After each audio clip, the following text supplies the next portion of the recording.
discussed, pointing out various things in the direction of containing all interferences, internal or external, to be able to focus in on the sechel as he has it in his essential perception of the sechel. Be'er Yosher means directly from the nefesh.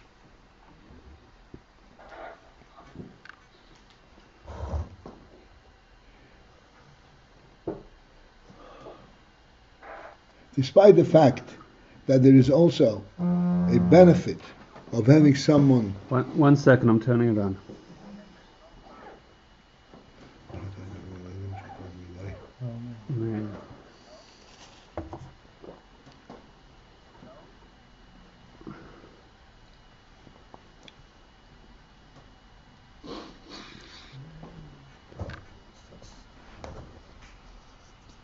Okay.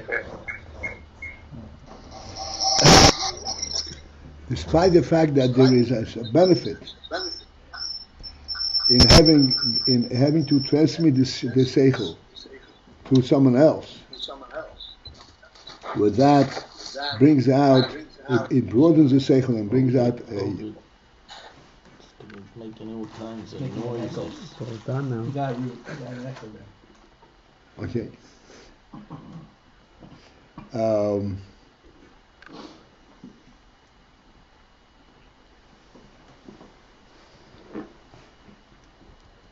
There's benefit from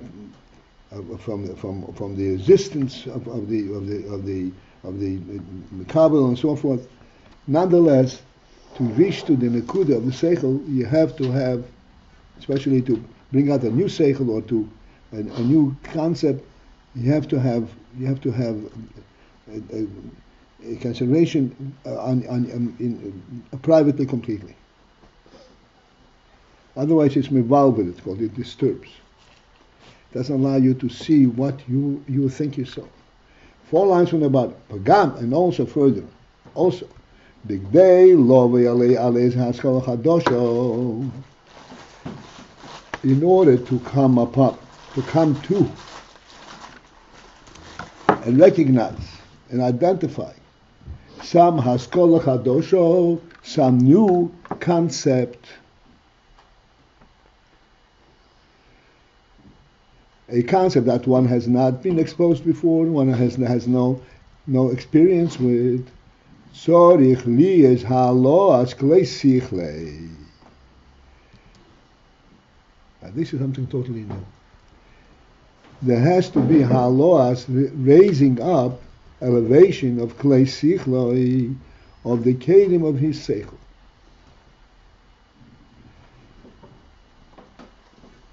Halos klei sichlei means he has to prepare the kelim of his seichel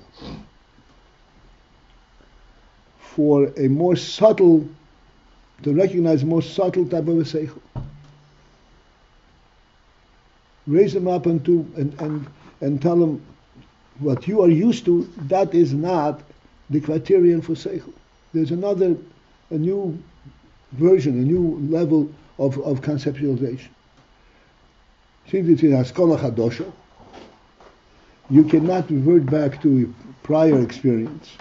You have to understand it in its own domain, in its own truth, reality. Therefore, you have to be ma'ala klei seichel. You have to raise the klei seichel to be able to relate to something that you have not been exposed to before. How do you relate to something that you have not been exposed to before? Okay, this is something which we can clearly think into. Since if that which you were exposed to before, you have a basis. You always go back and say, oh, this is something similar to this. So you have a means to approach and a means to identify what you're doing. Here you don't have a prior experience. Therefore you cannot revert back to some previous experience. On what basis then are you recognizing this seichel and you understanding this seichel? It is totally on the basis of recognizing this sechel itself on its own ground. For that, you have to refine your sechel, that you should be able to accept and relate to something that you have not been exposed to before. This is called halos klei sechel, raising up the kelim of the sechel.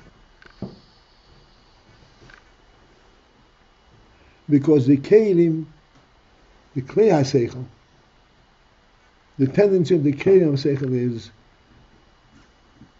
oh, I know what it is. I've seen it yesterday. That's a kelim. Because kelim do not have their own sense of reality, their own chayas.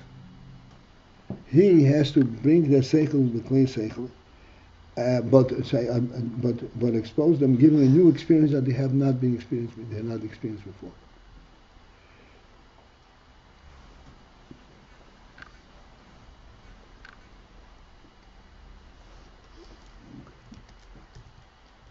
Let me give us a little bit of a handle on this.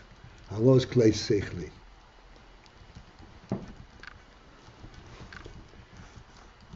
Everybody knows how to walk since they're a child.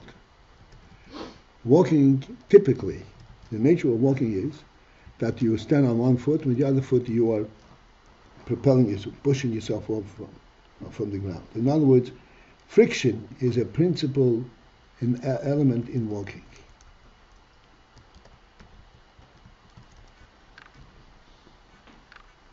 Normally.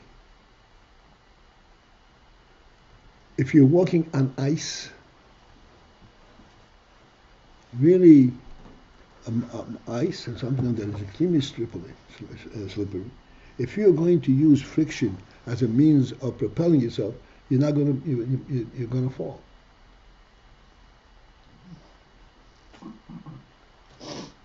Therefore, you have to now focus in and walk in a totally different way, where you're not propelling yourself against the ground. You're lifting one foot at a time, and you're propelling yourself with your own body, so to speak, with your own spirit. You're not against the ground. It's a different state, a different version of the kelim of walking, much more focused, much finer. It is completely between the koyach ha'adlicha, and it is not, and it cannot rely on the ground to propel you, or to give you a handle on where you are. This is an interesting mashal that came to me. This is a mashal for halos klei sechli, to understand things as they come, and not on the basis of any other experience. Since it's a askola chadasha, therefore you have to be malek klei sechli.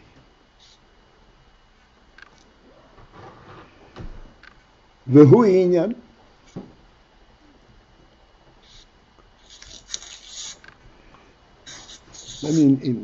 this is a new concept, so let me just slightly elaborate.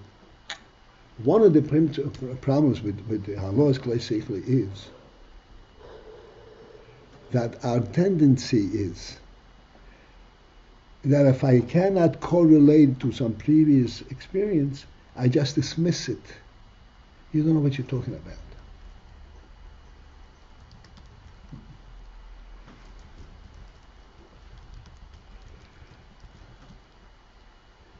And here he's saying you have to come upon to askola chadasha, and in order to do that, you have to raise the klei ha-sechel.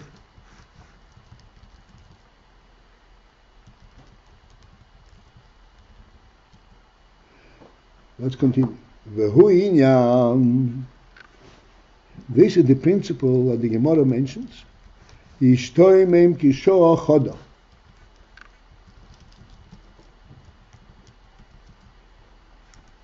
This is mamash ha-Gemara. Yishtoi meim kishoa choda.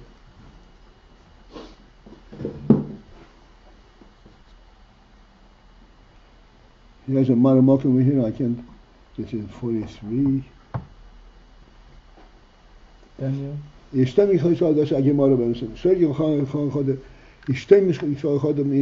there was a question, and for one moment he was in total disarray. Like he was not here. Shoymim. He was vacant. His mind was vacant. For one moment.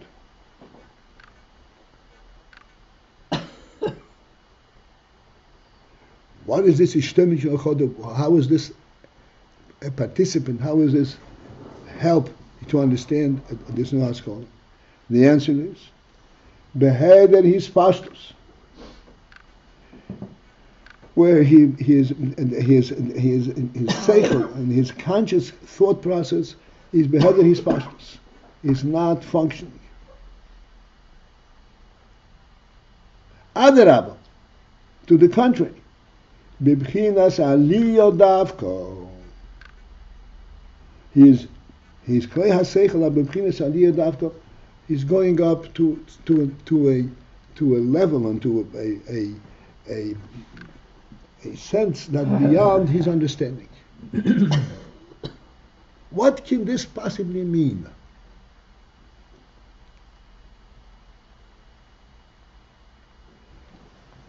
Very important attitude. Not, he doesn't know what he's talking about. Means, forget about my previous experience. What can this possibly mean? I have no idea.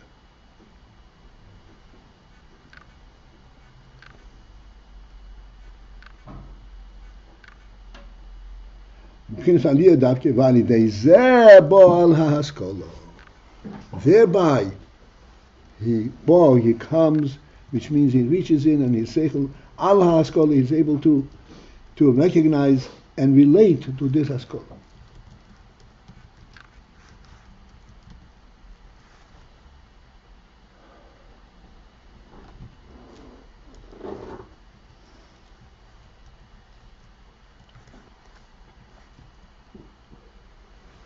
Okay.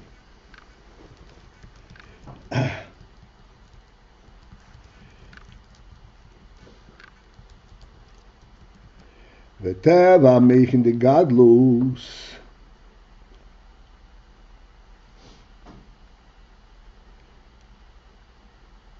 Throughout this long discussion, we lost essentially sight what we are trying to identify.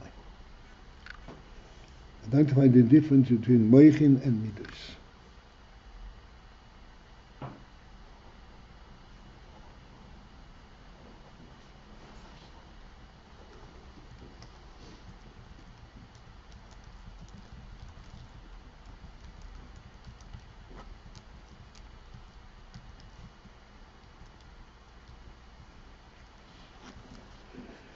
This is going back almost, to the middle of this page.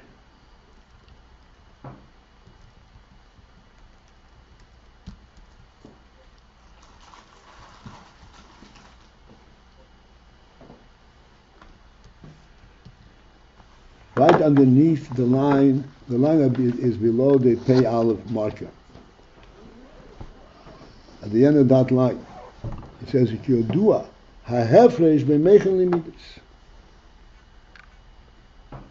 This is what we got into, and we got into identifying meichin. Ha-meichin is it needs privacy, needs to delve in on his own. And then there is a klei ha-seichel when he has to actually raise them up and so forth. Now we're coming to another phase of this. At the end of the line, of the third line from the bottom, B'teva moichin the gadlus li yupchinas avdolah. It is altogether the nation of moichin the gadlus. Moichin the gadlus means the moichin that are unto themselves, the great moichin, not moichin that are trying to correlate to things. But gadlus means to understand things within moichin itself. not to be affected by external effects. So the nature of Meichen the Gadol is liyes b'vchinas havdalah, to be in a havdalah manner. Havdalah means separate. To identify the Meichen element on its own.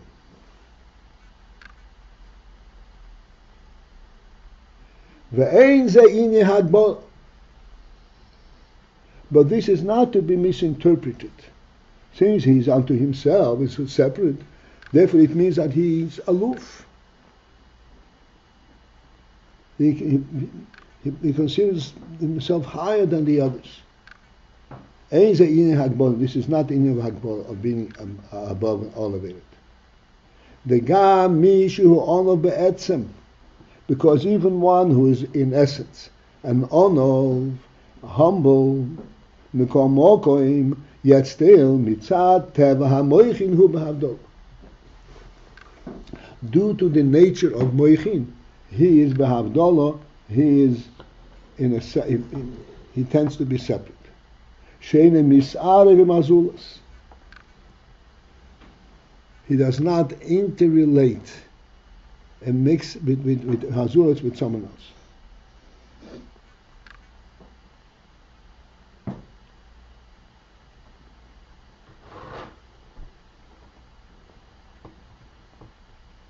He is more into himself. He considers things within his own mind, and it's not easy for him to interrelate and to get into what's called in a simple and a smooth conversation.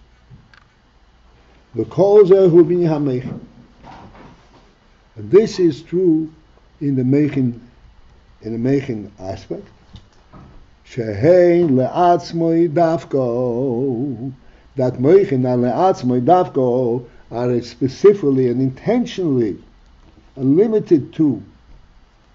They function only le'atzmoi when he is speaking to himself. The real moment when the Meichen is functioning is le'atzmoi, when he is speaking to himself.